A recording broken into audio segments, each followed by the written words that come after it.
So when we call to order then, it is 7:02 p.m. And Bonnie, since we've got this hybrid here, let's go through and list everybody that's first in person for you, the minutes, and then everyone that's joining us digitally as well. So we have representing the staff there in person, Eliza Jarvi, Jillian Chapman, and Anna Fifhause. Great to see all of you.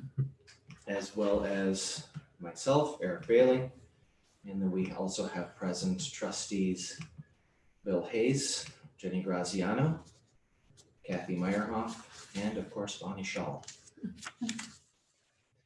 So John Heintzelman is not on Zoom, or is He's we not haven't gotten to presently Zoom on yet? Zoom. Okay. On Zoom. We do have Matt Zaute, who's joining us via Zoom.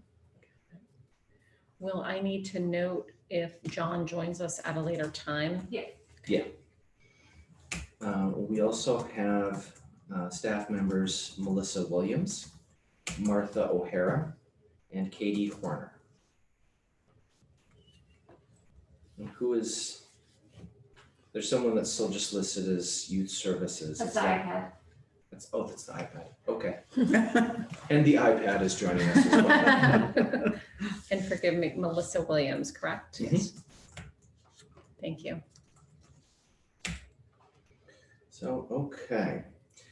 So that's everyone that's here. 5 trustees present gives us a quorum. So looking at the agenda, then our next item is additions. Is there any additions to the meeting this evening? We're going to be introducing Melissa. Do we want to put that into? Yep, that's item number 3 on the agenda. So that's next up. Okay, good. Thank you. I'm looking at last month. You can note that John has joined us. Thank you. Hey, John. Okay, and sec here.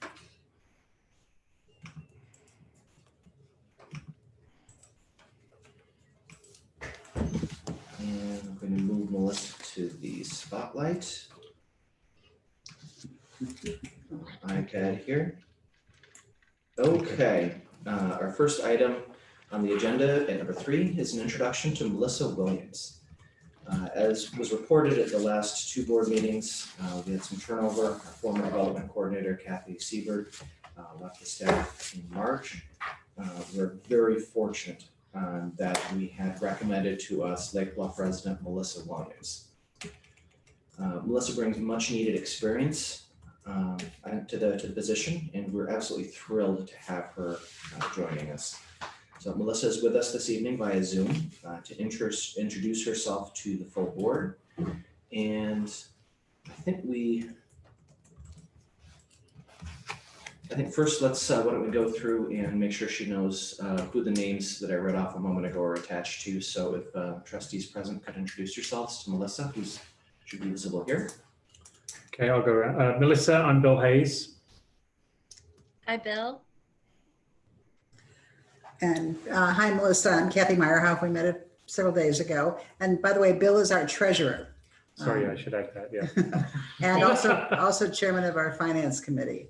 And I'm president of the board, and I'll pass it on to Bonnie. Okay. Hi, Melissa. I'm Bonnie Shaul. I'm the one you hear pounding on a keyboard because I'm the secretary. My first meeting as secretary, so it's also like little nerves. You're doing great. Thank you. Hi, Melissa. And Hi, I Jen. together. Oh, great. Okay. Yay, we're so excited. Welcome. I am too. Okay. And Melissa, would you give us a quick Excuse me, introduction to yourself? Yes. Can she see Matt Zaute Yes, should and be able John? because he's in one of the other screens Of the there windows. on the, Yeah, Hi, hi, welcome, Melissa. It's Hi, nice to have you. Yep. Thank you very much. I'm a relatively new member of the board, but excited to participate in this, and currently chairing the technology committee. Very good. Thank you. Yeah, nice to have you. Nice to meet you. Nice to be here. And I know you've met John. And Melissa. Yes. One of my early favorites. Likewise. And Good we deal. should point out Janie Jerch is not with us tonight. She is the vice president of the board, and she you'll be meeting her a lot. She's also chairman of the Building and Grounds Committee. Very good. Thanks, Kathy. So Melissa, in addition to welcome on board, can you tell us about yourself and introduce yourself here in just a minute or two? Sure. Thanks, Eric. I'm Melissa Williams. Thank you for letting me join you at this board meeting. I'm very excited to join the library in a development capacity, pick up where you left off on the campaign. I'm looking forward to connecting with all of you in the next couple of weeks. It's my plan to begin in earnest in the last week of June, and I'm very much looking forward to it. So thank you very much for having me. Thank you. Okay, thank you. Thank you. All right. And feel free to stick around for the rest of the meeting, Melissa, if you'd like. Do you have any other questions for Melissa? I'm sorry I didn't tell you anything about my background. If anybody's interested, I come to you from Lake Forest College, and most recently, today was my last day at the Church of the Holy Spirit. At Lake Forest College, I worked in the development department, specifically on their annual fund. And at the Church of the Holy Spirit, I helped a lot with their communications and stewardship. And my family and I have been in Lake Bluff for 8 years this August. I have a 13-year-old son, Michael, and an 11-year-old daughter, Cadence, both middle schoolers. And my husband, Scott, works at Raymond James, and his extended family have been longtime Lake Bluff, Lake Forest residents. Wonderful. Okay. Thank you. Thank you. Okay. Yes. Thank you so much for being with us this evening, Melissa. Thanks for having me, Eric. As I was saying, feel free to stick around for the rest of the meeting. They are always a thrill a minute. I don't think any of us would miss it for the world. And you can also I'm watch our staying. video later if You you want can as always well. catch it on video later, and we push at the top of the agenda so that you could feel free to scoot as need be as well. Didn't want to Thank take up too much of your time if you had places to get to. So, I've been looking forward to this all day. Right. well, thank you. Okay. So I can. Oh, I think somebody wants to address the board. Right. Okay. That's like a meeting from my Okay, house. so,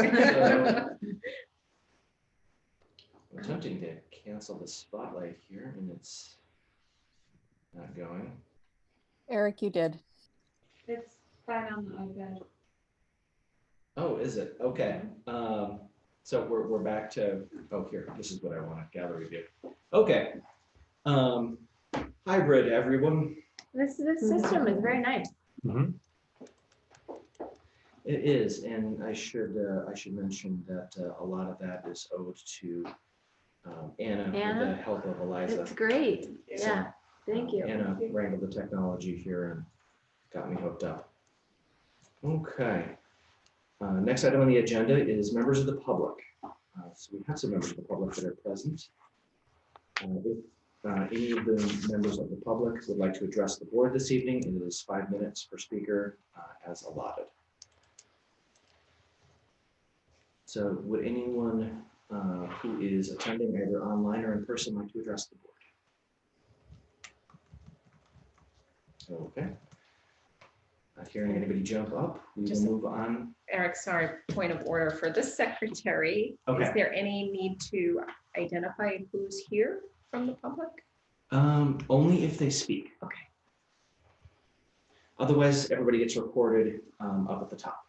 That's in attendance. And unless they're involved in some other point in the agenda, that's it. Okay, takes us up to the approval of the May 18th minutes. Those are distributed as part of the packet.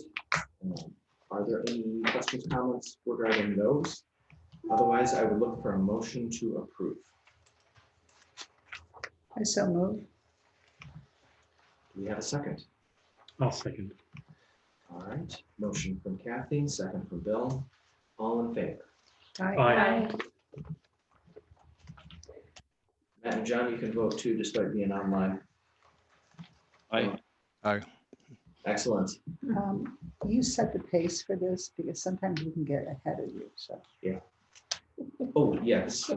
Please always, if we're getting ahead of you, ask us to slow down or even to repeat Yeah. motions that have been made. Okay. Always, always, always. Okay. That will take us up to the May financial reports. Couple items to highlight real quick on the May financial reports. These are obviously the first reports of the new fiscal year, May being the first month. On page 1, you can see right at the top that we have already received, just for folks, here, share over. Presumably will be a nice addition to the recording as well. That we've already received our initial payment of property taxes, the $63,930. So the first payment, much like some of the ones later in the year, is usually a smaller one. So it's about where we'd expect to be and a little bit ahead of where we were last year, where things were pretty laggy.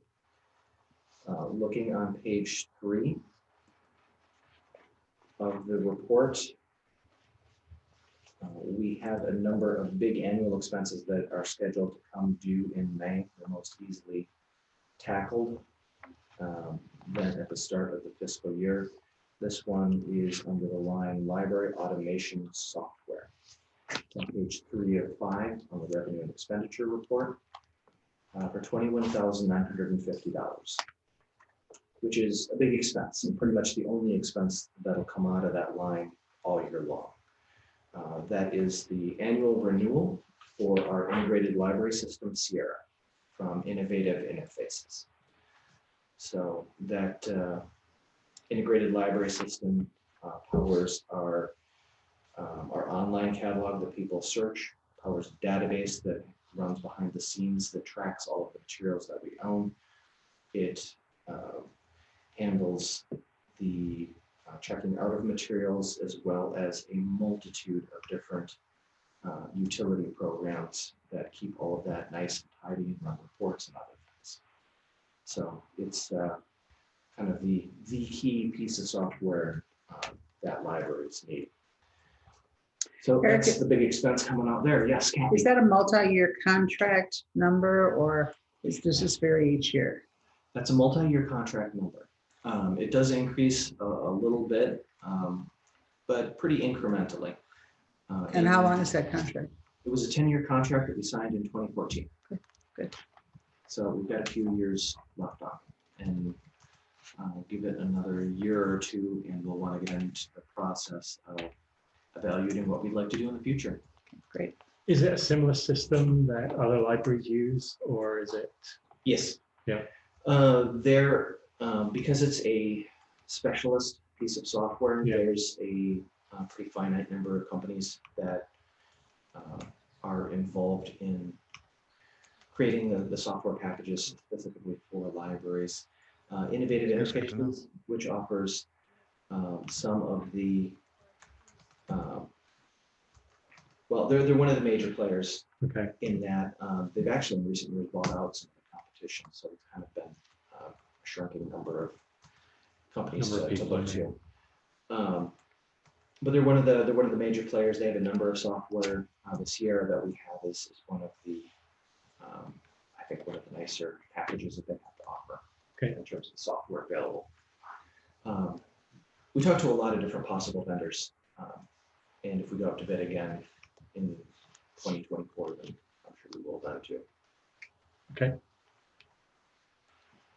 The other one that you'll see around a lot in the area here is going to be Cersei Dynex.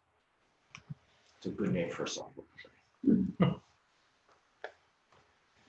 Okay.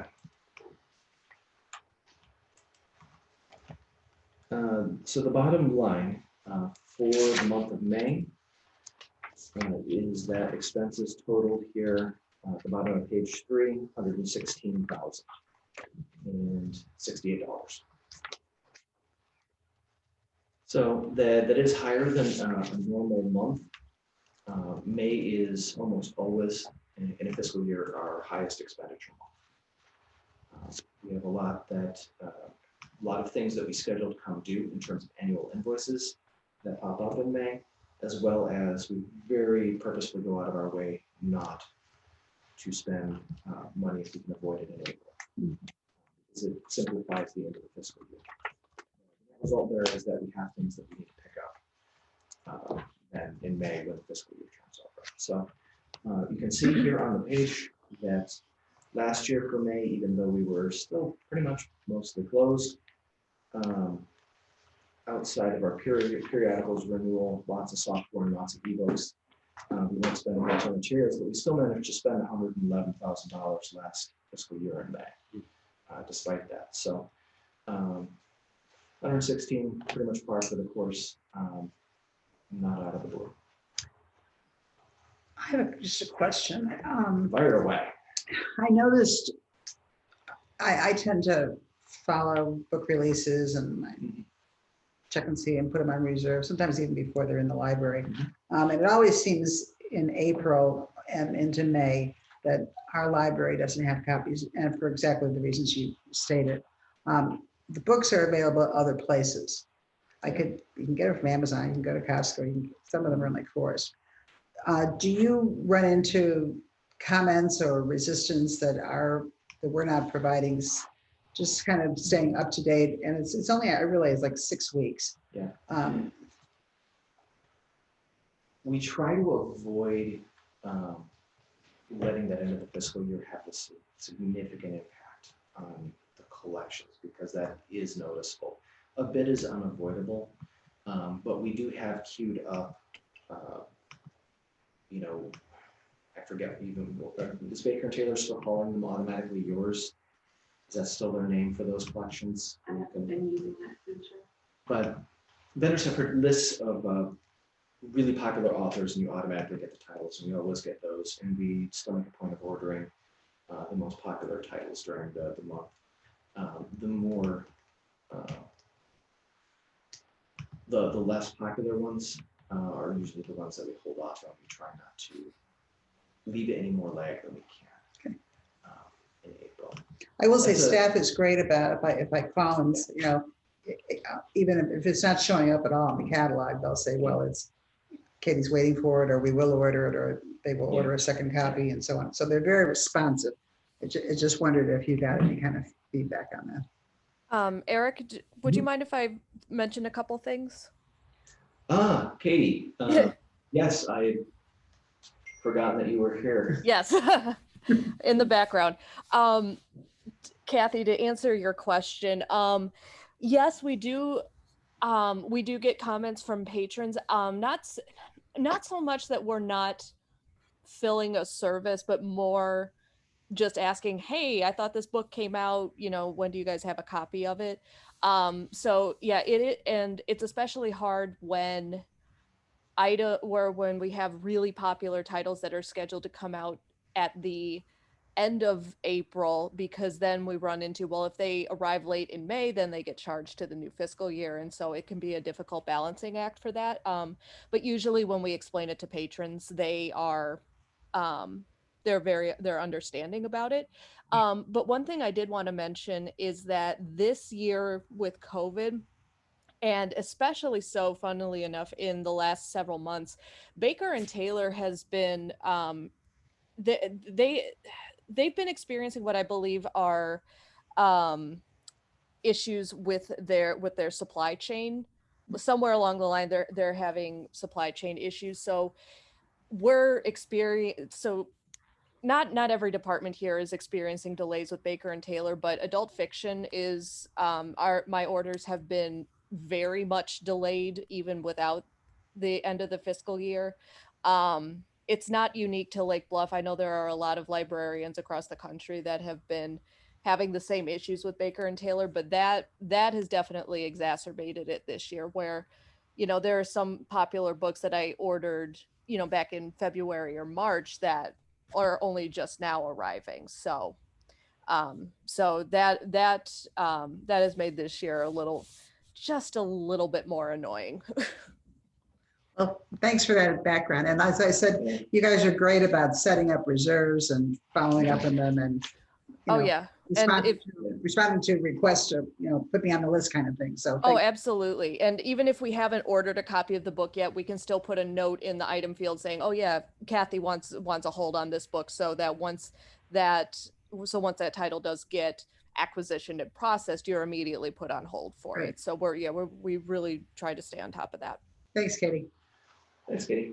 I have a couple further questions on this topic. You know, it begs the question of what our constituents or our patrons are asking of us. You know, is availability a big issue for us? Is that, you know, if we were to rank, or do we have a method to even assess that, like the top 3 issues that we get feedback on that's constructive? You know, would this be at the top of the list? Or do we have an ability to assess that?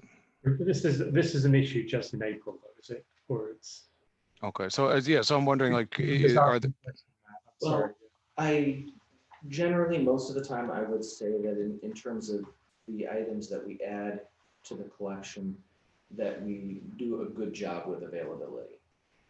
Okay. We've got really good selectors who stay very much on top of things, including the dates when key titles are being released. And ordinarily, Baker and Taylor gets things to you. They're our primary vendor for materials. Usually it's 2 days or less. And that's physical materials? Yeah. And that's, you know, pretty good turnaround. And then because we're a smaller library, our cataloging process tends to be very efficient in turning things around as well. You know, there's always a challenge being a library versus being a bookstore. In terms of inventory, that there's just in terms of our business model, there's a certain amount of waiting often built in. You know, I think that's a source of sometimes frustration for patrons as well, that, you know, things are out and they might be the only one on the wait list, but it could still mean, you know, waiting a couple of weeks depending on when they get added. Mm-hmm. It's not something that I think we've seen. You know, it's definitely something that we receive comments on from patrons, but I wouldn't say that it's one of the top items.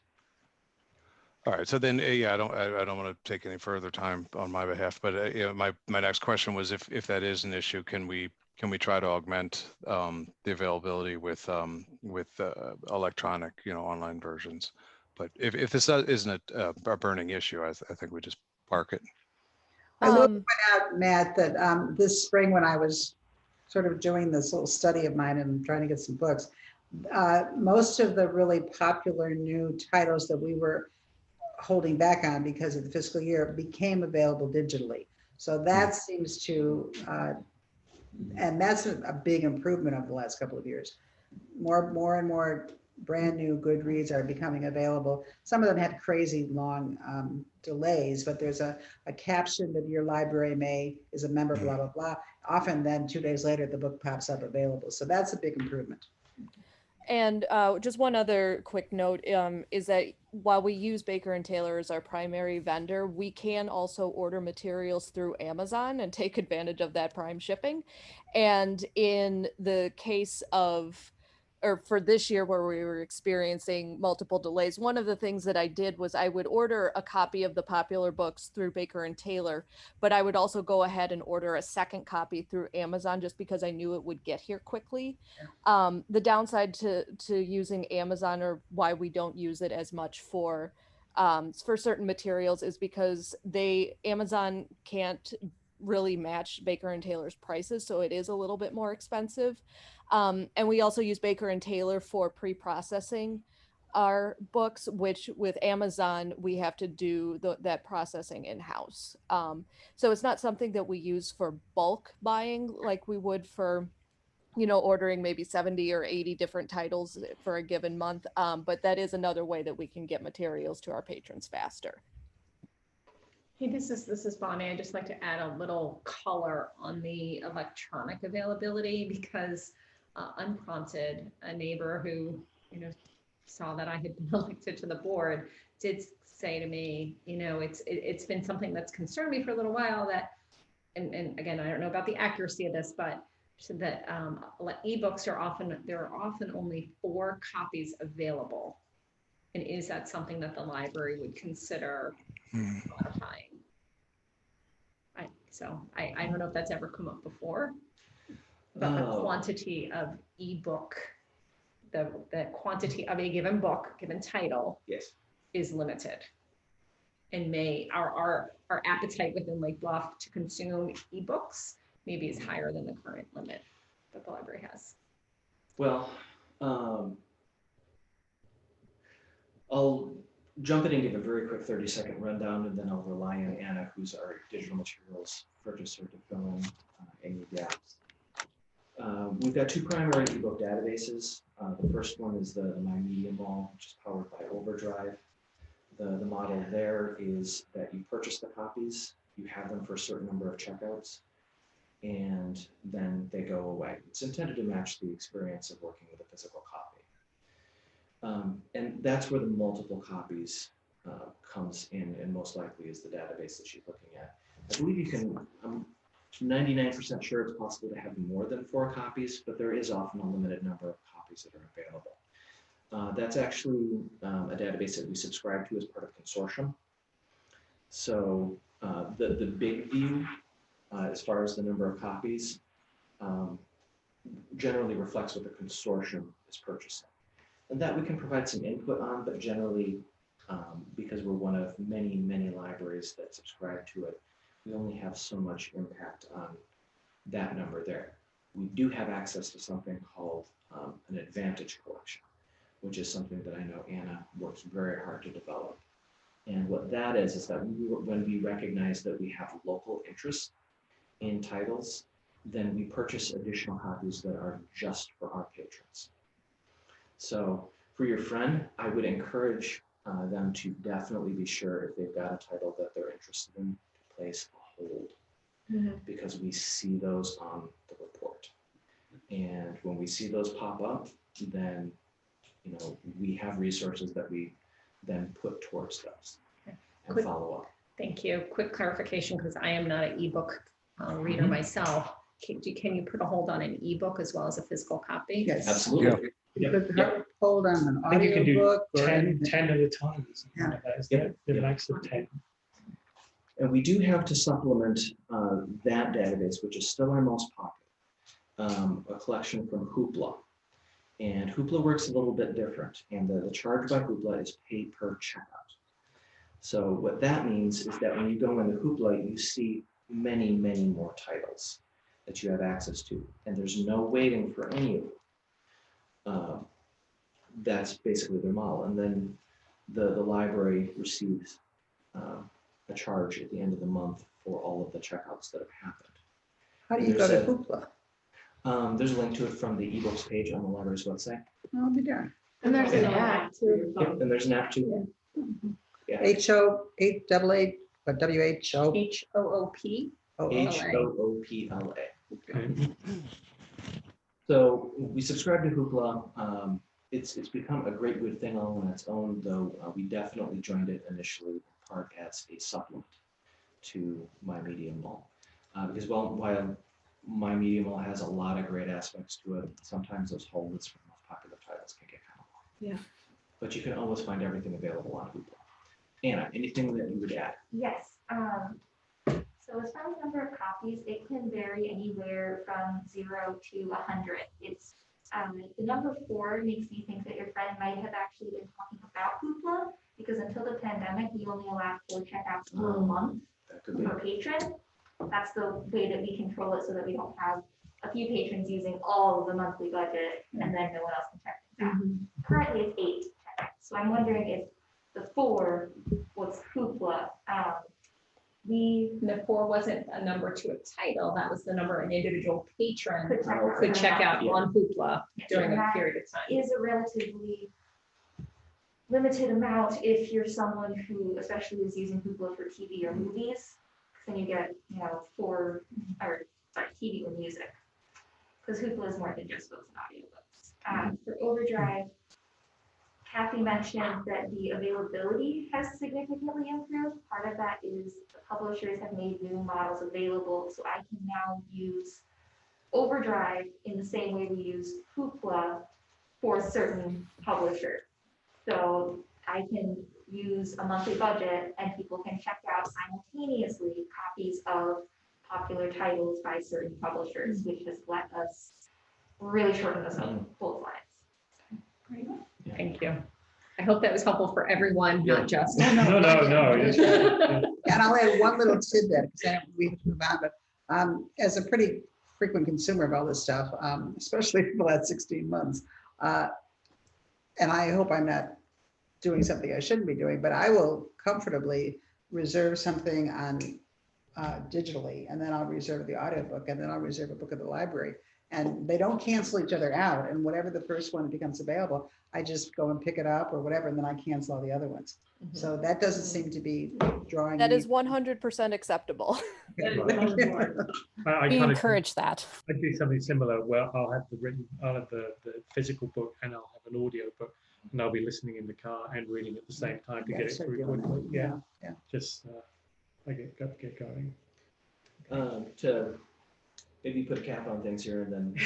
We'll vote on the financial report. So we'll get them on there. My records show we haven't done that. I'll throw out that to my staff here that maybe something along the lines as far as being able to put holds on various formats, digital and physical, in different types, ebooks, audiobooks, and then audiobooks, and large print, physical. Might be something that we put out there as far as something that we let patrons know that they could do, because while it sounds like a lot of the folks here with us this evening are familiar with that as a strategy for getting the title. I wanted to circle back here to the original question on availability and how digital might help with that.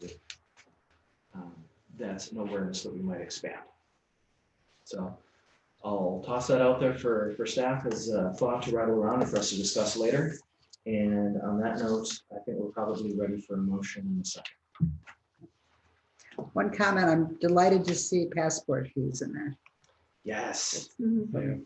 Passports are back, and the interest is definitely on the rise. Great. So that has been that's been great. And I guess one last question, the money that went into the reserve, is that being finalized or that's still being worked on? That will, we will have a final number on that in October or September. Oh, okay. Because that's when Okay, that's when they finish the audit. Okay. And that gives us the final. Great. Thanks.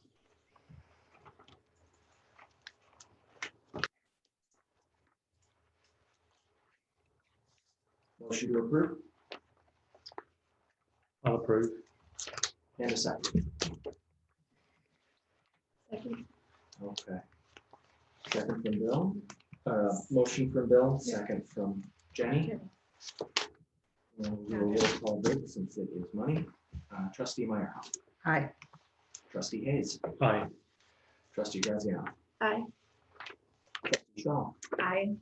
Trustee Zaute. Aye. Trustee Heintzelman. Oh, You're muted, John. I saw you say aye. Aye. Okay. Motion carries.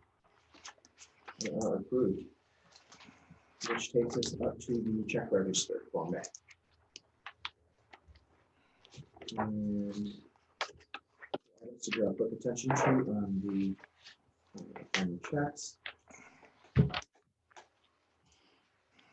First are a couple invoices right at the on the first page, page 106. The first one is the $1,200 to that was for the work to relocate a bollard.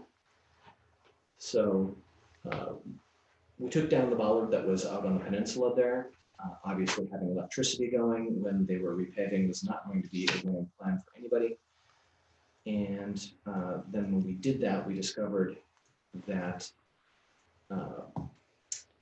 the electric actually ran from that bollard then under the lot to the other bollard that was located in the corner there, which then needed to be pulled, but without which it was pretty dark back there. So we made the determination that we wanted it to be brighter.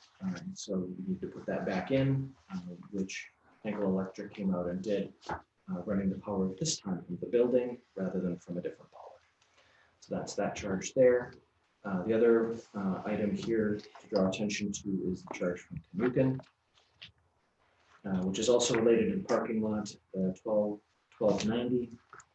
That is, as you'd expect, taking down the trees that were there in that peninsula that is now paved over. So there are a couple other trees there that we might be looking to take down, but those look like they're going to be a ComEd project because they are growing around the power lines. Have we notified ComEd? Lindy is talking to and working with ComEd. Good. They can be, if it's not lying on the power line, they are not always. Yeah, they can drag their Super quick. feet, so. Yeah. It's best when one calls to point out the pending liability. Yes. I may suggest those words enter our vocabulary. Our conversations there. No, they've got a lot they're doing. I get it, but it'd be nice to get them out too. Okay. And then the last invoice that I'm going to draw attention to here, and then I'll put these over for questions, is our last check to the North Suburban Employee Benefit Company. This is our last new member charge. It is on page 4 of 6. The North Suburban Employee Benefit Co. So this shows up in our June report because that is when the check was cut. For accounting purposes, it is going to be marked backwards as having been paid from funds in April. That was when we were supposed to receive the invoice. They were slow in getting that to us. And Bettina, bless her heart, actually interceded on our behalf to shape the bureaucracy a little bit and make sure that we got that so that we could pay it off rather than be surprised by it later. So those were the ones I wanted to draw particular attention to in this check report. Are there any questions?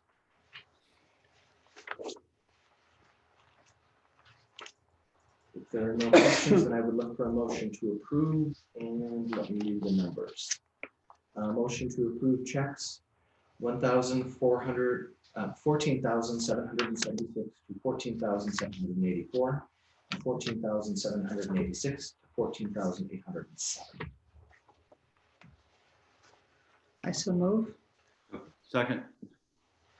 All right, motion from Kathy, second from John. And again, so we'll again do a roll call vote. Trustee Hayes. Aye. Trustee Meierhoff. Aye. Trustee Shaul. Hi. Trustee Graziano. Aye. Trustee Zaute. Aye. Trustee Heintzelman. Aye. Carried unanimously. All right, and that will take us up to the committee reports. And obviously we have a lot more this month in terms of committee reports because our committees have been meeting to organize. We had set a goal to have all the committees meet by June 15th, and most of them did. Still working on getting a time set for the long-range plan. Haven't found a date that works on that one yet. So I actually need to follow up with everyone in another doodle poll on that one. But hopefully that will be within the next couple weeks that we'll find a time that works. So it looks like evenings, Matt, John, Bill generally work best. Yeah, I think. Yeah. I think it's just, we haven't been able to find an evening that works for everybody. Yeah, if it's going to be in the weekday, I have to be in an evening, and I can't stack, regular board meetings with committee meetings. It's just too hard for me at home. Yeah, no worries. I know sometimes for some trustees that works well, and for others, it's just a terrible bane to be avoided. So that's good to know. We'll steer clear of that for the long-range plan. My dog might be shaved, and there might be things burning in my kitchen if I left it for 2 hours. Yeah. Yeah, that's kids for you. Yep. PlayStation only holds the attention for so long. Very true. Very Fortunately, not a book. Okay. So starting at the top of the committees that did meet, Building and Grounds met on June the 9th. And Janie was selected as the chair, but she is not with us tonight. So I'll jump in then on the goals that were set for Building and Grounds.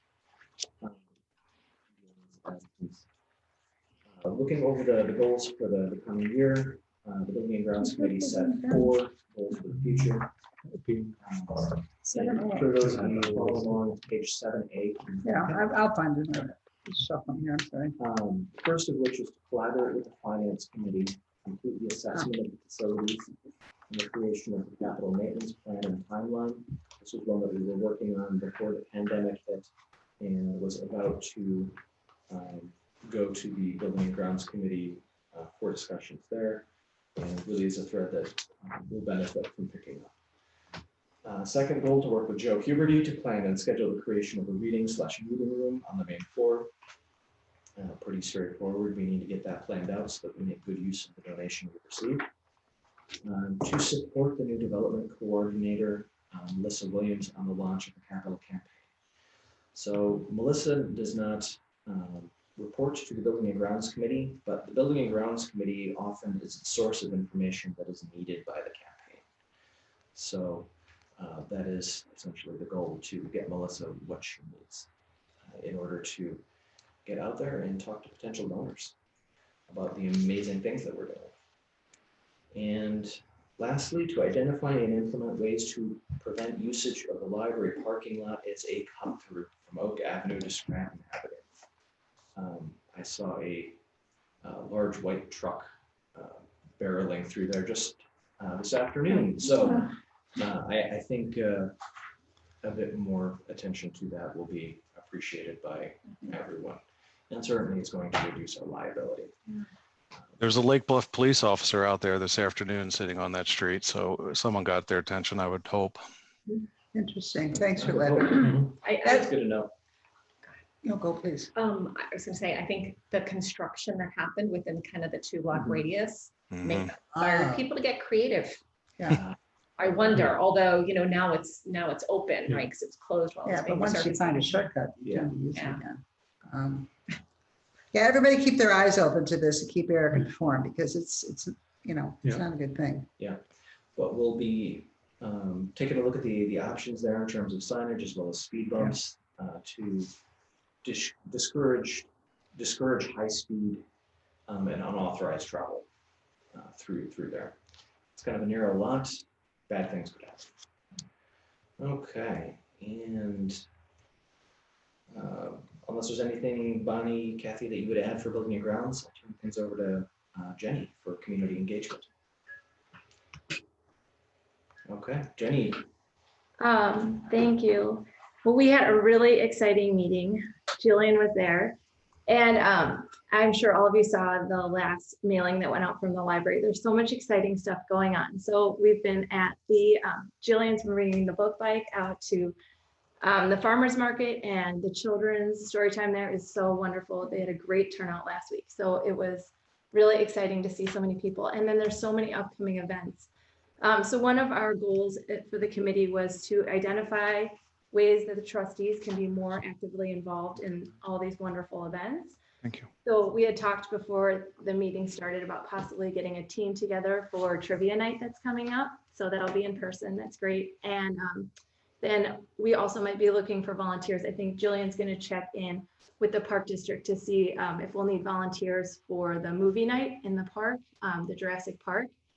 And another thing I'm working with Jillian and Martha on is to add some information about the trustees to the webpage, maybe our some photos, a photo of each of the trustees, as well as some information so that patrons are able to see our faces and also see us at these events as well as on the website, so they can become more familiar with us and our favorite books. So I'm working with them on the best way to gather the information. And when I do, I'm hoping to email everyone. So that was our first goal. And then Jillian's working really hard with the staff on the virtual programming. I think I was here last night. They had a virtual program last night as well. And collaborate with the community on community events and programs. I'm sure a lot of you saw at Artesian Park, there's a great story walk that the children's department and Jillian worked with the park district as well as the preschool to get a wonderful story walkout. So that was a lot of fun to do with the kids. We're also going to be collaborating with the library staff to review the volunteer program at the library. So did I miss anything? No. I have my notes up in front of me. Jillian's my fact checker. Yeah, that's a good one. Hey, Jenny, just a quick comment. Yes. When you talked about the movie night Yes. and volunteers needed, I immediately went to high schoolers who need community service hours. Yeah. At least I think that's going to be put back in place this fall. I think it was eliminated or reduced due to COVID.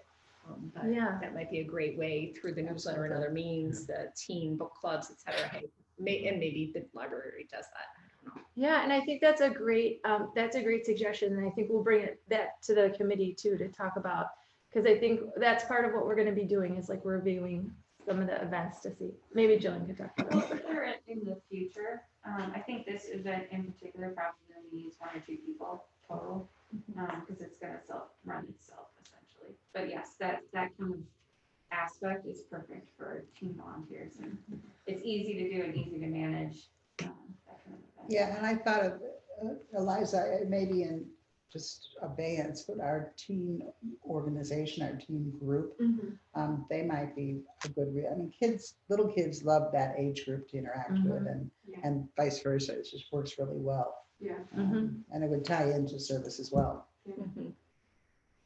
Jill and I have begun to collaborate on that. We did here. Scouts might be a source of volunteers too. We've got Troop 42 BSA, and I'm sure there's the Indian Princesses and the Girl Scouts as well. If we need additional, I thought the high schooler is a great idea. Yeah, there's a lot of good options there. There's a weighing of time and opportunity with the volunteer program. As we did with the outreach, a lot of great opportunities there, and kind of overextended ourselves, just kind of jumped in. So taking a look at really laying out exactly for volunteering what we want to have, what we want to set up, making sure that we have the time and effort to go behind it in terms of what staff brings. Eric has raised a very good point, and we can give you another time a little history of where we've been with this, but we have found ourselves stretched, ourselves being staff stretched way beyond their abilities, and it was difficult for them, and then we had to kind of pull back a little bit, so we had to create a balance there. Yeah, I think it's been great. I think Jillian has a really good idea of what the needs are and but I think it's great that there's so many events coming up, and I think we'd love to see the trustees even just coming to join some of the new in-person events, which are really exciting. Okay, I think that takes us then up to the finance committee. Okay. And Bill, I'll turn things over to you. Okay, so Finance Committee, when we met, we identified 4 sort of key goals. Each year we try and add 20,000 to the reserve. And in addition to that, we're also looking for ways to cost save in different areas to add another additional 10. We were very successful last year in doing that. So that's a goal that we're going to be looking at this year. Second one is to work with the HR committee to look at current salaries with the goal of sort of establishing a plan up front. So when the levy requests start coming in, we're a lot better prepared to what we're going to be doing as far as salary increases for staff. So that's another area. And then with the reserve, the goal has always been to have the reserve at 25 to 50%. And we're over the 25, I think we're closer to 35% now. Yep. And what we were looking to put together is a capital expense plan. So we could be transparent with some of the projects that might be going on in the library. We know there's going to be an HVAC major project. The roof was a major project a number of years ago. And so that if there's any people and patrons can see, okay, well, we're being fiscally responsible for some of these projects. And then the last one, working with the technology committee, is part of one of their goals is to benchmark with different libraries in the area to find out what things people are doing from a technology standpoint. And we're going to use that survey to also find out, help in the finance committee, what additional funding sources people use at these libraries. And so we'll add that then to the survey for the technology group when we do that. So those are the 4 areas that we looked at. Sounds good. Okay. And then our next committee up would be HR committee. That's another one of which Janie is the chair. According to my notes here. So I will jump in on the goals for this one as well. Met on June 8th. The 3 goals set. First is succession planning. That's a goal that's been added from the top down for pretty much everybody on staff. I've encouraged all of the department heads and full-time staff that I evaluate to pass it along to the folks in their departments. And it'll certainly be one that's on all of their evaluations as a goal as well. Saw a lot of turnover in certain libraries in the area. Really highlighted, I think, that we want to take a few moments here as we leave behind us the wonder and excitement the past year to make sure that we've got sufficient cross-training and sufficient documentation to be certain and confident that somebody can jump in on all of our critical responsibilities. Benchmarking. This ties in with what the Finance Committee is working and is listed as a collaborative goal. It is, again, reviewing staff salaries to ensure continued compliance with minimum wage laws and to set goals for professional staff salaries aimed at staff retention.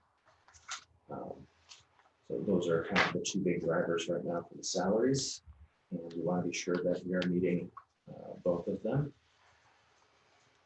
And then the 3rd goal is to review exit interview practice and procedure.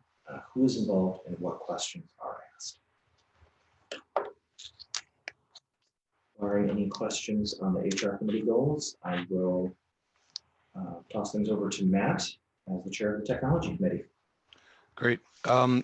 So I was unable to attend this past meeting, but I have read through the minutes and obviously setting the strategy here. So I'm comfortable relaying just for everyone's awareness. I had an external factor that completely precluded me from being able to attend.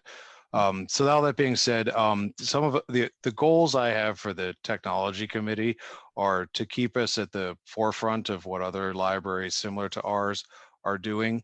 And when I say at the forefront, I don't think of that as certainly the bleeding edge or even the cutting edge. But rather, we're not in a position from a resource or size standpoint where we can take flyers on programs or new additions to circulation. But I'd rather see what other libraries have done to date, and either borrow or assimilate maybe some of those practices at work. The operating theory here is that coming out of the pandemic, that there'll be more of a systemic change rather than a temporary change to our usage patterns around circulation, and I think it's incumbent on us to at least understand how other libraries are addressing or contemplating that. So that's the goal initially.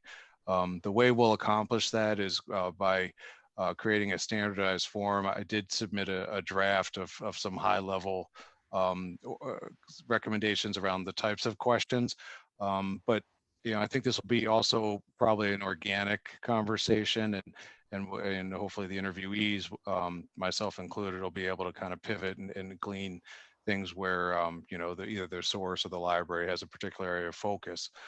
So the list isn't meant to be exhaustive, but rather just to serve as a guide for the conversation. And then coming out of that, we plan to present a technology plan, combined with costs and opportunity costs and onboarding and things like that, aside from any discrete costs for where we guide the library in the future with regard to technology. Wi-Fi has been an ongoing issue at the library. There are pockets that just don't seem to get reception. So we're going to explore whether with our provider or with additional hardware we can address that, because that's imperative. And then we want to sit down with CVI. They also, given their focus on the library industry, if you will, they would be another resource in addition to the canvassing of local libraries in terms of things to keep an eye on or to be considering with regard to technology. And then the biggest issue, and I think this is the biggest issue that we can tackle immediately, sort of a short-term initiative, is to address the tutorials on the site. I mean, we have a wealth of information there, but it's really hard to discern what to use for what, and some of the platforms are listed multiple times, and I believe that's owing to them having books and periodicals, but that just gets confusing, and I think we can and should be simplifying that. We do have good resources available to us, and in reading through the presentation tonight, if you look on slide 42, I don't know if you have the ability to, if you're broadcasting the program report, but if we look at slide 42, that I think that speaks to these initiatives and why they're important to the library. I mean, our circulation, if we throw out 2020, our circulation is roughly static going back to May 2019.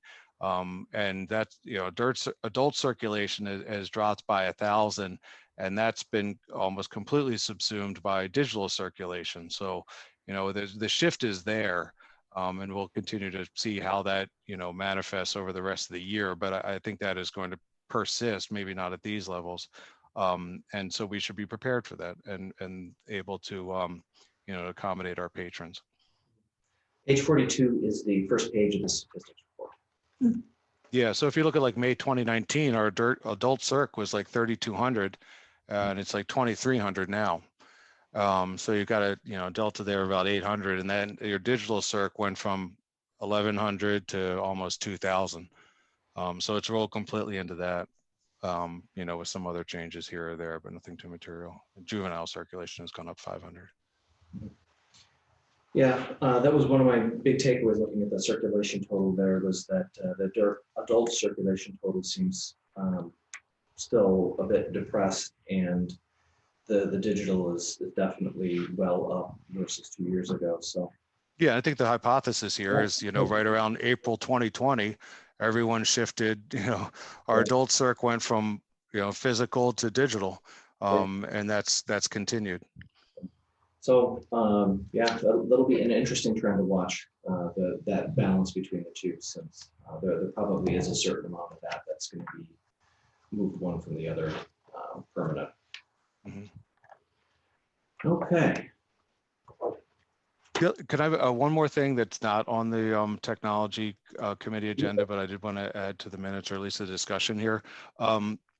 You know, we do have an Instagram account, and whereas I am personally not an Insta fan, I do advertise there, and certainly I see how it's used within our community, and you know, it's a great resource for sharing new acquisitions and certainly program content. So, you know, I'd encourage us to consider about ways, you know, if we want to drive participation and engagement with the library in general, that we seek to kind of, you know, get a little bit of a content plan behind our Instagram, or at least try to incorporate snapping photos of events and, you know, changes in the library and new initiatives, and certainly the big things like the new things like the trivia night and the movie and things like that. I mean, that's absolutely things we should be putting out on Insta in a non-marketing way, just community awareness. That's our big social media account. That's the one that we invest our extra time and effort into. Martha, how many followers are we up to on our Insta account now? 1,000. 1,000? Yep. You have 1,000 followers and 200 actively following. It's like a difference in how it appears in your feed. And yeah, it's a lot better than we are on Facebook. Well, if you consider our population's 8,000 or whatever they claim it to be, that's a pretty good number. Yeah. It's 1,089. 1,089? Mm-hmm. There we go. Precision. I like it. Accuracy. Thank you, Jillian. No, there's still a lot of opportunity for us to continue to grow with what we're doing, certainly in social media. Okay. Can I ask one other thing? Yeah, fire away. Sorry, I know the long range planning committee hasn't met yet. I just had a question, and I'm not sure which committee this really falls under. And I heard Kathy mention it a few months ago, and I think Eric, you might have mentioned it at the HR meeting too, or maybe it was community engagement, about a survey. Oh, yes. Yes. That'll be one of the items that'll be on the long range plan committee up for discussion. It's something that Martha, I'll be needing to talk to you about. 2020 would have been the year that we put out our biannual survey. Last one that we did was in 2018. 2020, you know, we were looking to kick it off towards the end of the summer, and hard to ask what you need to do better when the building can't even be open. So that was something that we delayed. So the question then becomes, do we want to try and do it later this year? Do we want to wait until 2022? What is our capacity to do one or the other? Well, I think nothing that we need to like push towards, but what can we do and when should we do it? Well, I think especially when you hear Matt talking about the change in circulation, you know, the move towards digital and stuff, I think a survey sooner would be, I mean, not like, but as soon as when it's possible within the year, because I think if things are changing, it'd be good to see where people are changing with it, you know, and how we can continue meeting their needs. Yeah, I'd like to see it's started this. It's usually a late summer, and then the data is collected by Thanksgiving or so. Yeah, that's always a nice time. And I know that might be a tight turnaround, but otherwise it'll be 4 years. And the information is so valuable, especially, and it kind of depends when long-term planning gets together and what's their next step in terms of, it has to be done by then, of course. So it'll be interesting to see when they meet and what they feel is best. But staff input's important because it's a lot of work from staff. Yeah. Because the survey, I'm guessing, is going to change the questions. Do they relatively tweak them? We tweak them a bit to reflect changes in service and offerings, but we try to keep try not to move things around more than we need to, so that things remain comparable. So we try and ask more or less when it comes to like space or how we're asking about services, keep things consistent. Yeah. So that When we you can think about it, compare we 1 to have a lot of additional, some we have curbside, we have the virtual Yep. programming, we have, in fact, haven't asked you whether our at-home services continued or ceased. We have an ability to deliver materials, but maybe we, used curbside and says, hey, there's a lot to sit down and scratch our head and say, what have we done? Right. What can we do? And also the community may like certain services that they don't want to have go away. So, Yeah. How do we typically deploy the survey? Last time we did it pretty much entirely online. We had forms that we printed out on request that we had available then as well at the main desk, and then that information would then be uploaded, typed into the interface. But we really made a point of leaning into that online web interface the last time that we did it. Okay, and so did we use like a survey tool or Google Forms or something? What do we, Martha, how do we? on this one, Martha's the one that leads our survey. So for previous surveys, we had Jotform, which is basically just a web form. For any future surveys, we would probably use LibWizard, which is something that comes with SpringShare, which is the software that has solved all of our problems. Typically the previous timeline had been from, it was like February through April, with the final report being delivered in May or at the May meeting or the June board meeting. And we had discussed that, or the plan was for 2020 to instead have the submission period be June through August, because that's also the busiest time at the library. And we thought we might be more likely to collect more feedback if we timed it that way. So that's kind of how it's worked in the past. Yeah, I don't have anything else to add. Okay. I would have to suggest, and there's a lot of variables going into this, but we have a pretty new board, and a survey and results would be very useful to, I think, to the whole board and to new committees and goal setting into the next fiscal year. So, and by no means am I asking what would be too difficult, but maybe completing it this year would be best. And also, I think people are fresher to reflect on a period of crisis and how things got better or what didn't work than if we wait a year and it kind of settles on down. So, oh, sorry. One potential option could be maybe we do like a mini survey or something if there are specific questions that we're particularly interested in, rather than the full report. That might be more manageable, and we also might be able to tailor it more toward, services in the pandemic, or like how behavior has changed with the pandemic. So that could be an option as well. And then keeping with our regular schedule for the main survey. How many responses did we get the last time?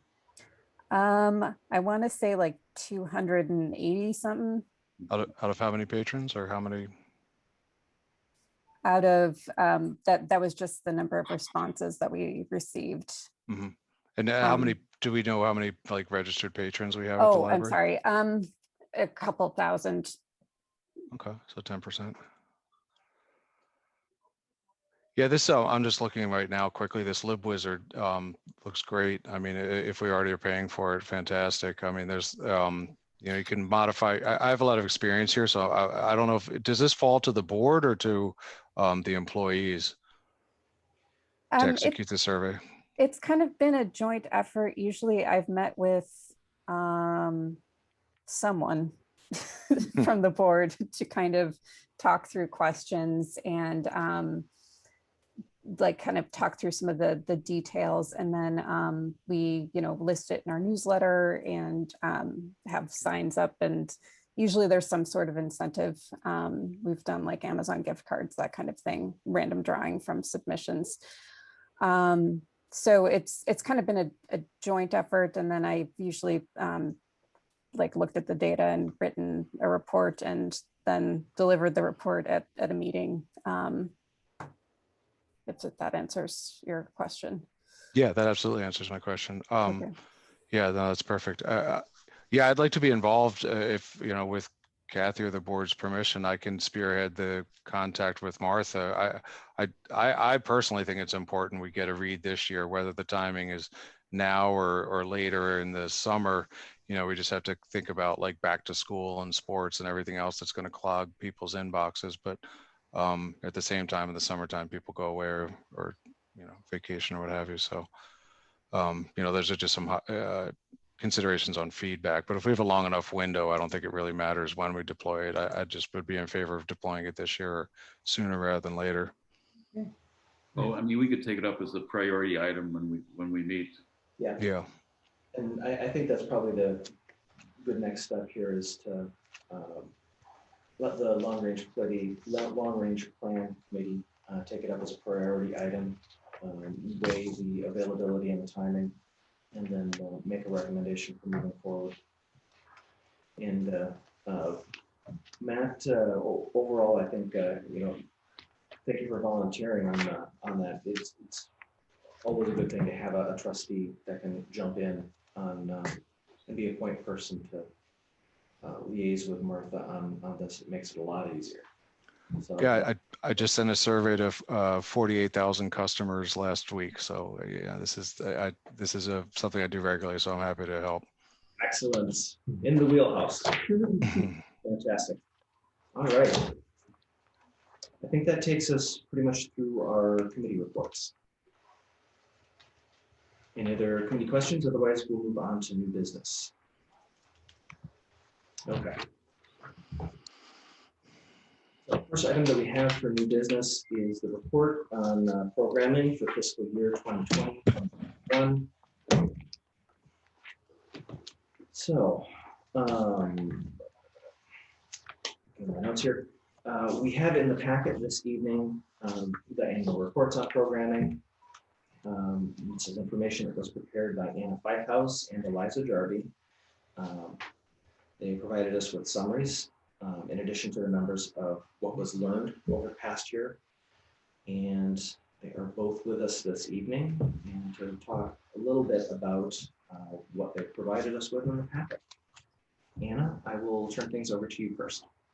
I'm gonna move up here. I am soft-spoken. I want to make sure this gets in the recording since I'll be explaining a few things. So for our new trustees and anyone who's not familiar, we have two types of programming. They are traditionally labeled active and passive. These are not the best descriptive terms for really understanding the difference. The main thing is active programming is synchronous. Everybody in a group participates at once, like our lectures or our standard trivia nights. Passive programming is asynchronous. It's something set up where patrons can participate on their own time within a set time frame, like summer reading club. They come in when they want throughout the 3 months. We faced a very interesting challenge last year when suddenly we couldn't physically gather for programs. We didn't have physical programming spaces anymore. And we had to switch everything to Zoom. And we also ended up adding a lot of passive programming because so many people needed something to do at different times. So this was when we really doubled down on the social media. We started developing programming that was distributed through social media, which primarily involves staff-made videos and the community videos that Jill put together. You'll see the table on the back of this page lists all of the different videos that she got people to partner with us on. We were able to engage many community organizations this way and help both them and ourselves during the pandemic to get information out to people and keep that connection with the community alive. So those were our main focus at the beginning in May when we couldn't even be in the building. And then we were transitioning our programming to Zoom kind of on the fly. We were learning and presenters were learning how to make that work. We also increased our digital presence. We started updating our website super regularly, which was great with the new website setup. And we made more of an effort to include updates on everything on our social media. One of the physical things we were able to implement was the grab and go craft services, which were extremely popular during curbside pickup and have continued to be very popular. We currently have the June adult grab and go craft that Katie developed, which is, we're having trouble keeping bags behind the desk for people. They're very in demand. And the, in my opinion, most interesting thing that came out of this was large joint programming with other libraries. So you may have participated in some of the Your City at Home programs that Jill got us connected with, which were things that we never would have been able to afford as an individual library, you know, the Children's Museum, the Field Museum, that price range is just beyond us. But what happened is a lot of libraries came together and split the cost, which let patrons from all of these places enjoy the museum collections when they might not be able to physically go to the museum. So we learned a lot this year. Part of that was learning that patrons really do enjoy passive programming, especially under pandemic type conditions when they have, you know, 10 other Zoom programs that might be calling for their attention. Being able to see that recording afterwards on their own time was really helpful. And we think there will continue to be some interest in this asynchronous style. So we don't want to completely drop that. The grab and go and take home crafts, we know we want to continue as far as we can. And the digital programming, like I said, opened up that large group programming, which we've already got 2 author digital visits lined up for this year. So that will be incredible. And we've got the Museum of Bad Art programs happening for outreach. And we also, if anyone was able to attend the program on Saturday, we had a presenter from Scotland because we could do that via Zoom. So that kind of thing we want to make sure to continue to incorporate while acknowledging that there is severe Zoom fatigue with our patrons right now, especially for our children. No one wants more screen time right now. We are very conscious of that, and we are going to do our best to continue with a delicate balance of in-person where we can and digital where it will benefit us and our patrons especially. So we have some interesting changes. Historically, we've had a mix of evening and afternoon programs for adults. Afternoon programs did not get well attended during the pandemic. There seemed to be a lot of conflicts. Evening programs were much better attended. We don't know at this point if that's going to continue. So we're going to keep an eye on that. And we're going to continue watching the joint digital programming field. There are a couple of groups that are working to get themselves set up to organize these events. Of course, there were some hiccups when you're starting to bring together, you know, dozens of libraries to all try to split funding and share a registration link. So hopefully with these organizations starting up, we will have a clearer pathway for those in the future. Does anyone have any questions? What is a good number for a trivia night? For in-person prior to the pandemic? Well, I don't know. I mean, I'm looking at June 12th, 19. So was that digital or was that? 2019? Yes. That would have been in person. No, That would've- 19 people, June of 2020, that was digital. Oh, yeah. So I'm looking at. So that was the digital, paper, yeah. okay. Mhm. So what would be, is that a good number for, or does that For work? digital, that was quite good. Okay, I think For that's in person, that would not be very. and in person was about 60 or so? Is Yeah, that? that was the capacity of the brewery. Okay. Yeah, which we frequently hit And, capacity on that particular event. yeah, I mean, I knew that. And is that, are we going back to that format at some point in time or? June 28th is our first in-person at the brewery. Okay. And how's the response to that attendance wise? We don't set up attendance until a week prior because otherwise people would then be able to sign up so far in advance and then they'd have the potential of not showing. So we only open the registration 7 days prior. That'd be inside or outside, you know? Outside at the time. I should also note that for the digital trivia, we don't know, like each tally in that is one person, is like, it's one team that participated, but we don't know if it was, you know, like me and my husband sitting on the couch together and doing trivia together. So there may be more. That was really just the information we were able to collect, though. 19 individual teams, so to speak. Yeah. Yes. Yeah. So some of those were probably one individual that was playing, and some of them were, probably individuals in the same household, or quite possibly individuals that were communicating. We have some teams for the trivia nights that are quite, I'll use the word focused. I know. On their trivia. So I would guess that there was probably at least some of those registrants that were the 4 or 5 folks. They were communicating back and forth via text, but it only shows up as one. Yeah. Thank you, Martha. Thank you. You're welcome. And then on youth services, So- the team side. Aaron hit on a lot of the main overview points.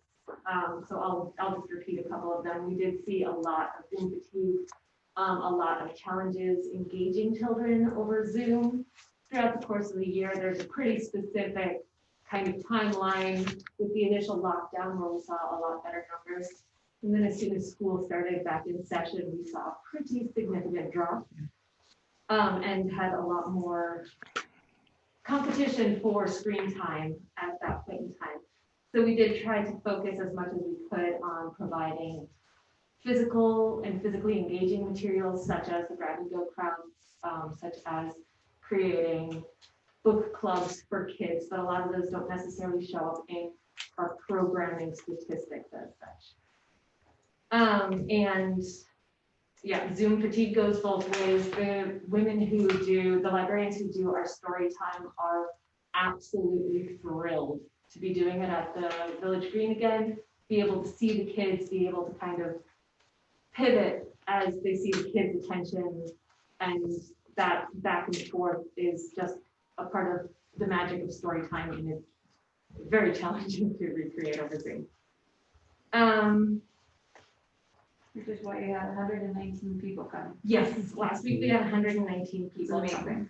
But let's focus on making lemonade here. We got to implement a couple of things that have been dreams at the library for several years as a result of being forced to go digital because of the pandemic. Being Stack and having a software for our summer reading club is something that I've been dreaming about for several years, and we got to implement that last year.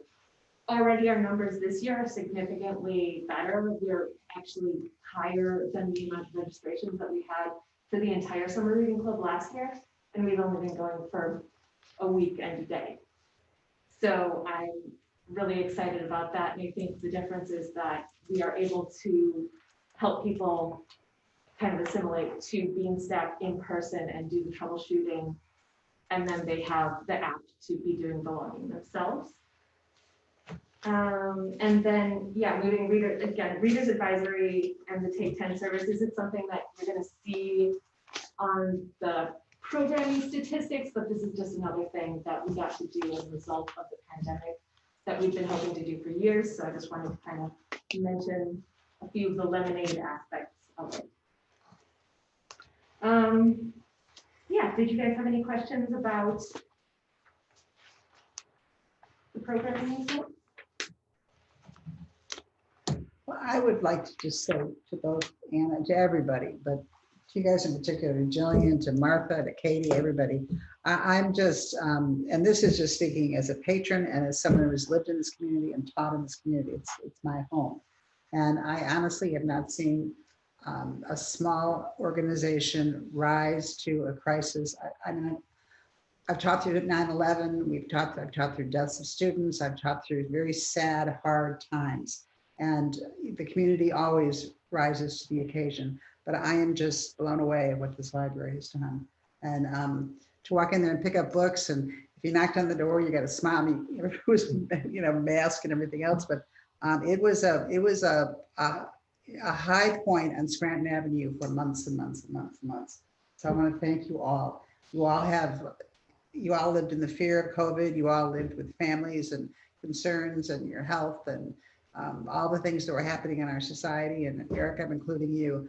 And I just, you could have let your guard down and kept the library going, but you didn't. You just far surpassed what I think anyone in the community could have expected. So I want to thank you very, very much.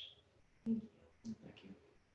And I would just add, I think it's also going to help, the creativity and agility with which the library responded is going to help create the library of the future. Yeah. And I think a lot of what's in these reports about youth and adult programming, circulation, et cetera, will be great material to create this community survey.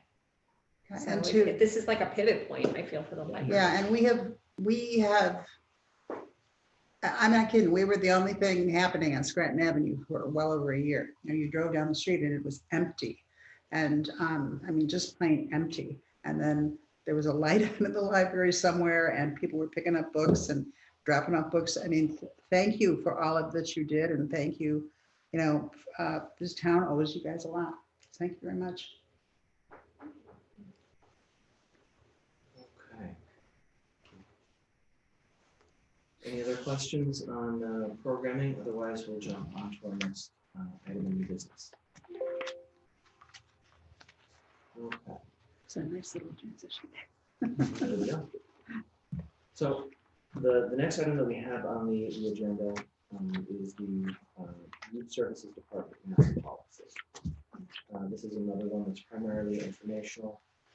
I've included information in your packet on our current mask procedure. What we're doing in Youth Services. We have some questions related to this over the past couple of weeks, so I wanted to be certain I provided information here so that trustees, should any patrons approach you with questions, that you would have some information here, and also provide an opportunity, since the trustees of the elected representatives of the community are the forum for any community discussion that will take place. In terms of the policy that we have in place, in terms of what we're doing, I'm very confident in what we're doing, that it's both legal and reasonable and fair. Establishing fair use rules for the library's space, so that members of the community can comfortably and safely come to the building and make use of the services and resources is one of the core responsibilities that we have for administering the library. And I feel, good is probably not the word in terms of looking through the Illinois Department of Public Health guidelines, mostly because they're not a feel-good document. Any time that you have to talk about mitigation, I don't think it's a feel-good thing, but I feel confident in terms of how we've approached that we've been consistent with what we've done, as well as with the approach that similar institutions and other libraries in the area have taken. I would add one piece of information to what I provided in the packets here, which is that I did a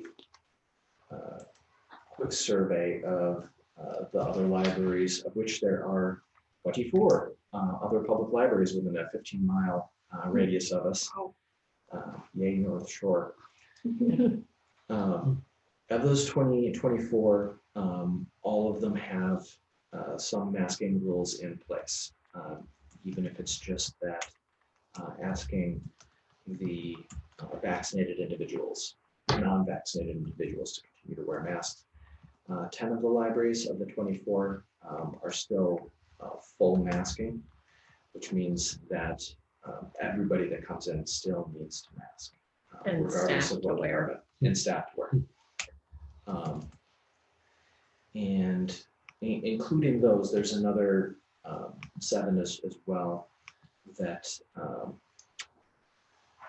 they're not asking everyone to mask, but they're focused on the youth services department and asking individuals there to mask. So in total, that means that 17 of the 24 libraries, which is a pretty clear majority, if you go into youth services in the area here, you're going to need to be wearing a mask. So it's a pretty common thing. as far as expectations.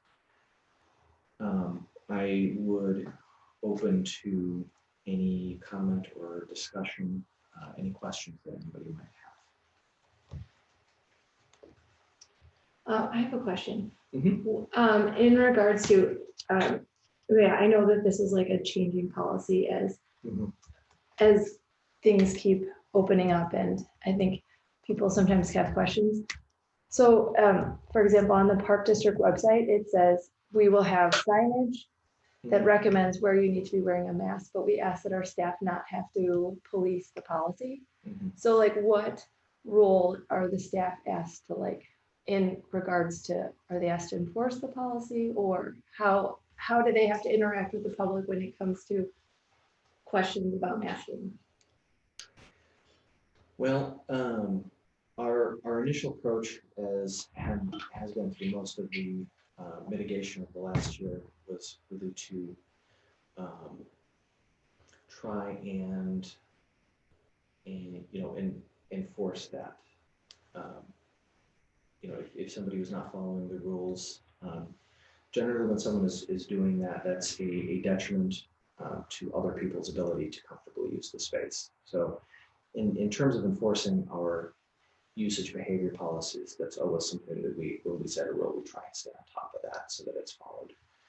What we've run into with this is that the patrons that we've run into on this, and there have been a couple now that we've talked to. Some of them have been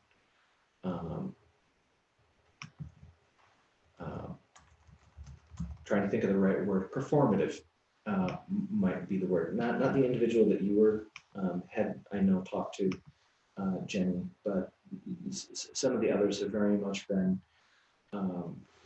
getting up on a bandbox in the middle of the department and seemingly inviting the scene, which is a different challenge. So right now, what we've tried to shift to within the last week is being more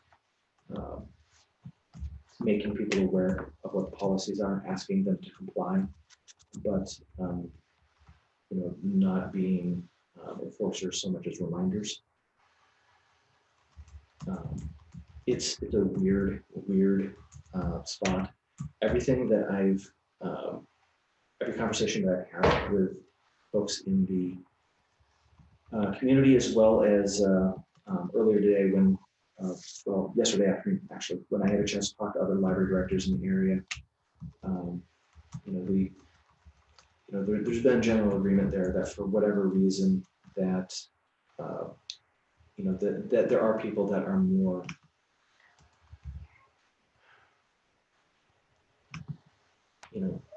up in arms, concerned, and vocalizing that concern about some of the mitigation policies now in the area than perhaps we've seen at times in the past. So most likely going forward, like you said, it's a temporary policy. From what I've heard through the grapevine, it sounds like Governor Pritzker, if the trend continues to be downward for cases, it sounds like the disaster declaration, the health disaster declaration, may be allowed to lapse at the end of the month, which would,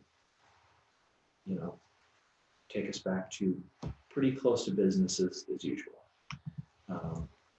There wouldn't be any mitigation recommendations that would still be out. So we'll see. That would be an exciting day if that comes to pass, and I think we can all agree that having the necessity for any of these considerations or discussions on the table would be a wonderful thing to see in the rearview mirror. Yeah, sure.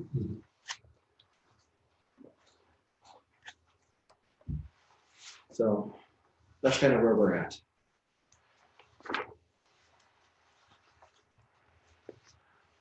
Any other questions, comments So if kids are upstairs, they're asked to put a mask on, just so I want to understand, like when they walk in at that table, is that where they are supposed to put a mask on? Or it's when they come down to children's services, everybody's supposed to put a mask on? We ask everybody that comes down to children's services to have a mask on. Adults and children. Adults and children. Right.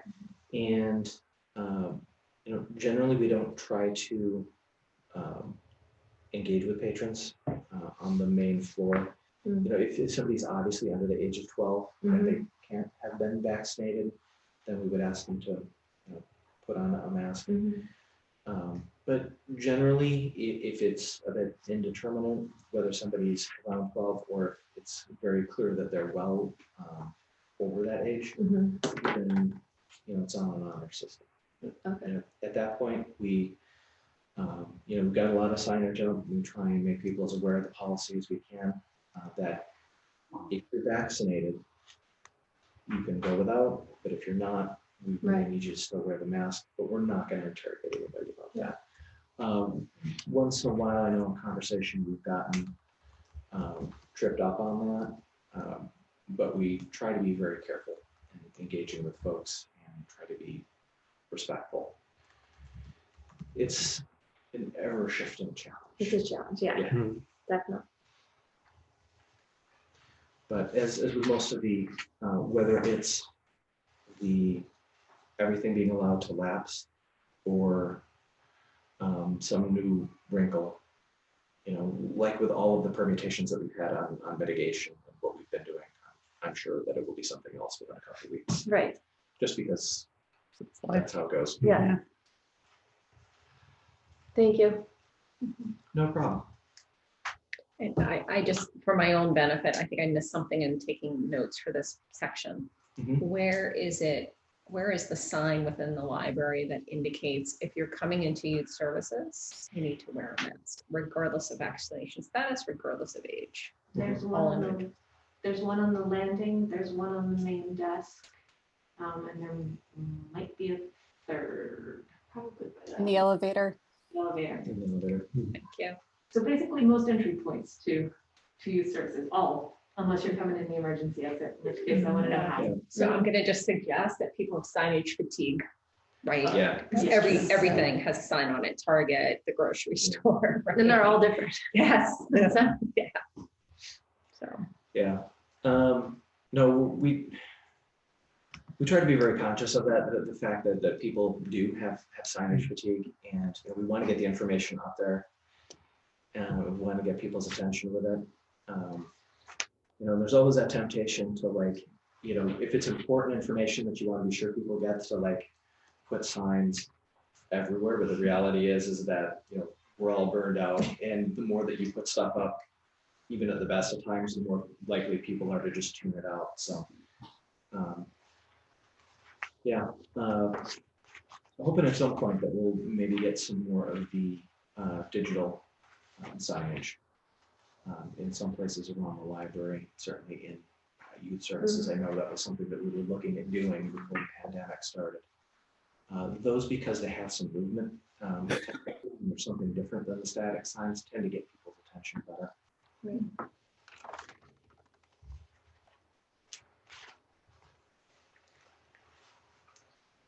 Okay. Any other questions on this one? Otherwise, I'll move us on to the next item in new business. If at any point you do think of other questions, or if you have somebody that you run into in the community that has questions that can come up at the meeting tonight, absolutely put them in touch. Always happy to talk to members. It's important to have those public conversations to be transparent. Okay. Move us on then to a related topic, which is board discussions, board trustees discussions with and communication with the public.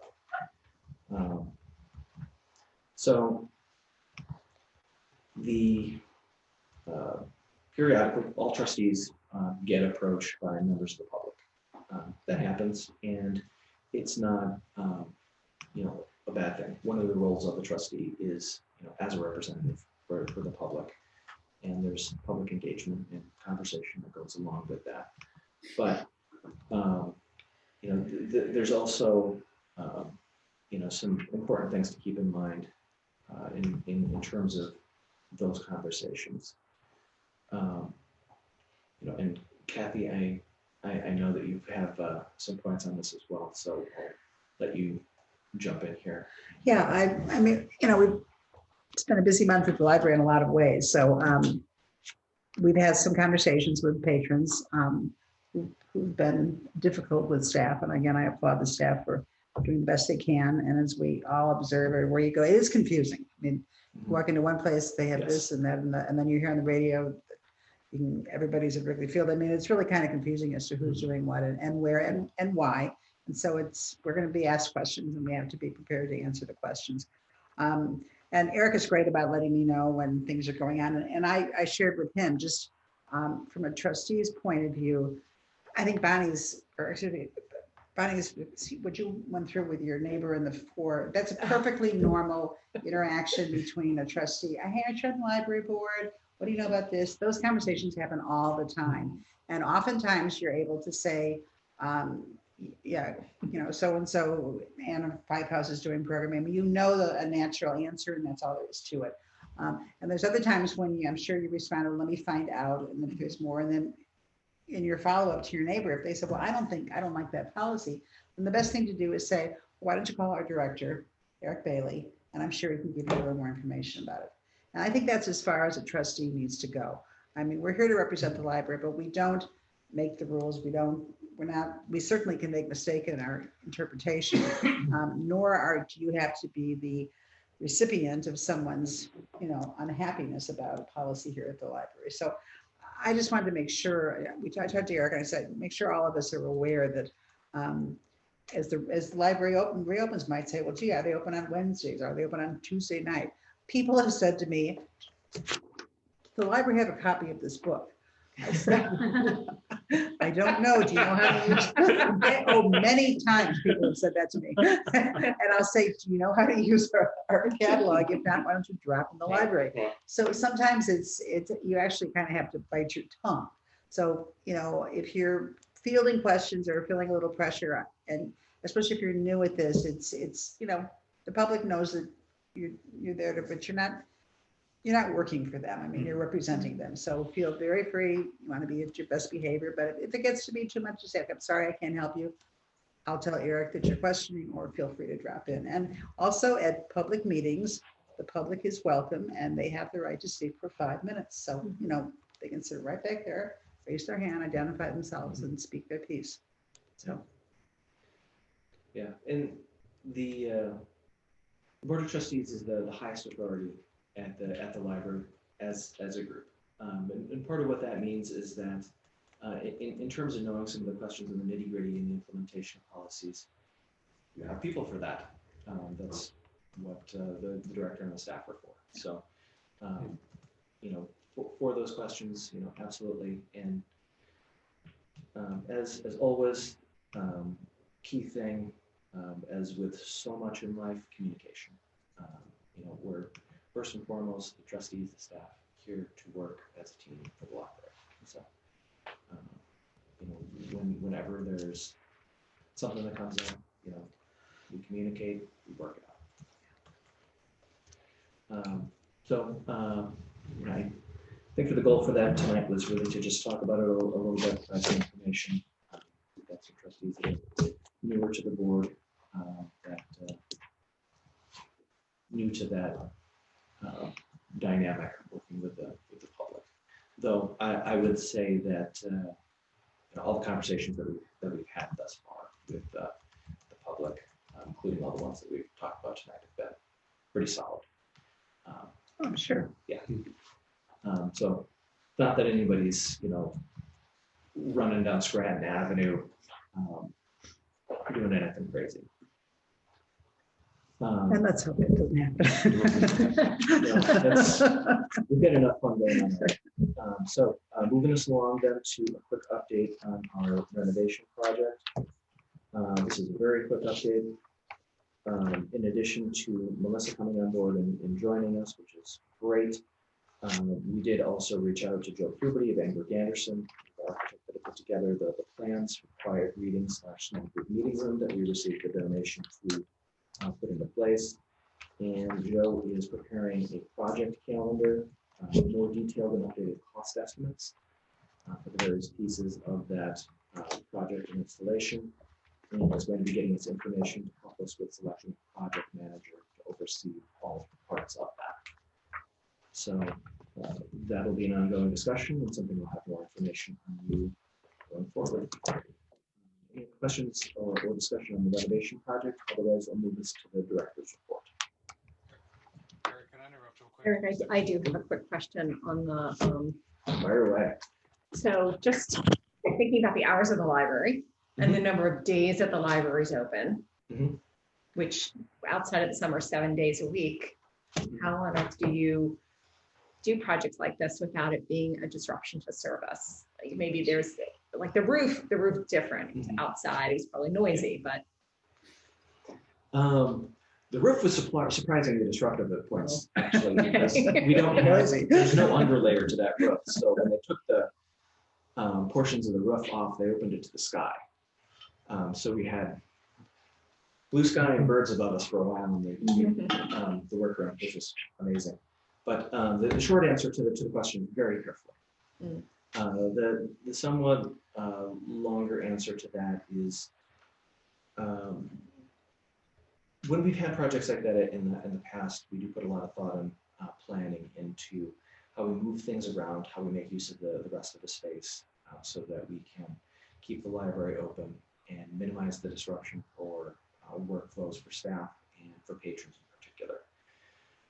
We had a very big project that we did in 2011, prior to when I was director, but when I was already here on staff, where we basically tore down the main floor of the library. And anything and everything that we needed was down on the lower level. We moved pretty much everything down there. We had staff working alongside patrons in the spruik room. It was pretty crazy, but we stayed open.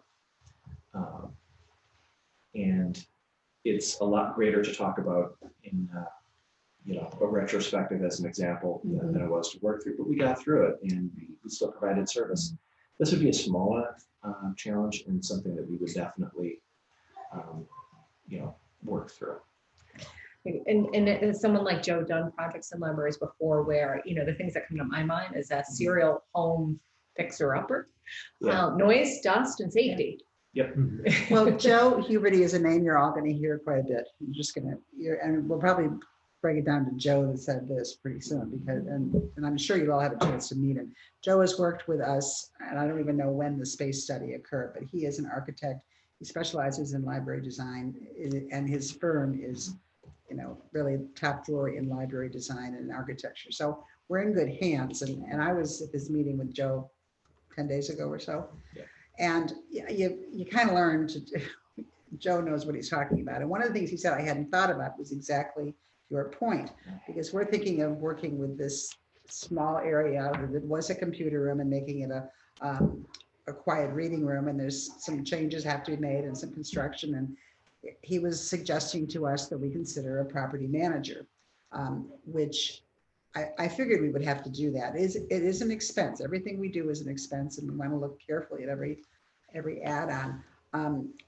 But I kind of thought we've started. No one on our staff has time to oversee any kind of construction. We also foresee with this project a long-term staging process. A little bit of this, a little bit of that, a little bit of this, and he pointed out a project manager will know who to work with and contractors who work in the public sector. Because one of the things, and I wish I could, I quote him, but I'll paraphrase him. Someone who knows how to, for example, if the scaffolding is up and kids are climbing on it, how to safely anticipate that and put and all that, which Joe General, the guy that's going to install my kitchen this fall, is going to do a great job in my kitchen. But if I put him upstairs in the library, it could get the best of him pretty quick. Yeah. So there are people out there who do this, and unfortunately it costs more money, but it's money well spent because it protects the population and it protects our materials, and you abate dust and you for instance, there's a bank of windows up there. They probably would take the windows out, have the total air being pumped out, but then of course we have to seal it so the rest of the library doesn't get dragged out with it. So they think about it all. They think about it all. There will be inconvenience, there will be noise, there will be dust, but Right. hopefully it will be well maintained. But yeah, and that's part of the information that the project manager information that Joe's getting to us. It's information on names and firms of folks that have worked successfully with libraries in the area that he's aware of, as well as suggested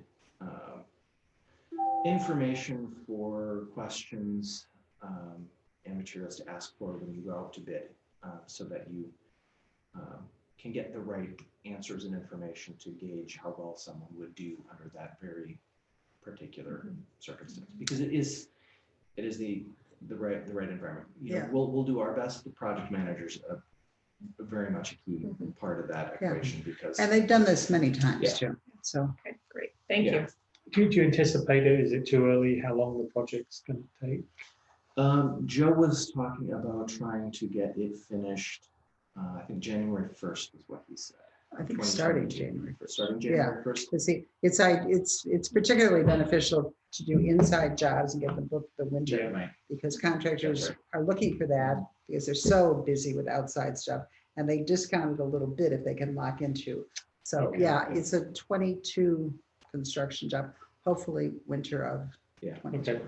And in terms of some of the current building cost insanity this Yeah. summer. Yeah, that's right. And There's a supply fingers chain. crossed hope that we, by doing a winter project, will miss out on at least some of it. Yeah. No, it's- 'Cause it's nuts. Prices, yeah, they're just through the roof. Okay. Good time to read digitally. Very much so. Virtually visit. Thank you. Okay, so we're running short on time, so I will very quickly highlight a couple things on the director's report. I'd like to mention again, and just highlight what help Jenny's been with Jillian at the farmer's market as a volunteer. It's so fun. So that's been great. I encourage everybody to check out the story walk at Artesian Park. It's amazing. Something that didn't make it into the director's report, but which I want to mention, is that the Ghost Walk is happening again this year. And we'll have multiple stages of that here at the library. So that's going to be exciting. Another sign of things returning back to normal. And last point I have is really one that we got back to earlier, but I'm going to still mention again, which is that our May circulation in 2021 in total was a fair bit above our 2019 circulation for the same. So that is a good thing. So there's some trends to, as we discussed earlier, to take from the numbers there, but it's still wonderful to be able to see that. Eliza, you had. I just wanted to mention real quick, I should have mentioned it earlier, but Donna Williams Memorial Service has officially been set for Yes. June 27th, which is her birthday, Oh, at 11 o'clock at Byron Colby Barn in Grace Lake. And I can make sure you guys get that information in writing as well to refer back to. Is that the one at the Forest Preserve? It's a barn, but yes, it's at Prairie Crossing. Oh, yes. Okay. The barn is located on. Yeah, I know. Very nice Yeah, bar. yeah. Yeah, there are functions in there and everything Yeah. like that. It's really nice. It's Yeah. very is that lovely. a Saturday? It's actually a Sunday. Sunday, okay. I'm sorry, was that June or July? June 27th, so Yeah. it's about 2 weeks away. Thank you, Eliza. All right. Anything else for the agenda tonight? Otherwise, I would look for a motion to adjourn. I so move to adjourn tonight's meeting. I second. All right, Bonnie motions, 50 seconds. All in favor? Aye. Aye. Motion carries. We are adjourned at 8:56 p.m. Thank you, everyone. Thank you. Thank you, everyone. And Trustees, just so you know, we always leave the clips for Eric. Oh, thank you. So, Bye, everybody. bye-bye, everybody. Night.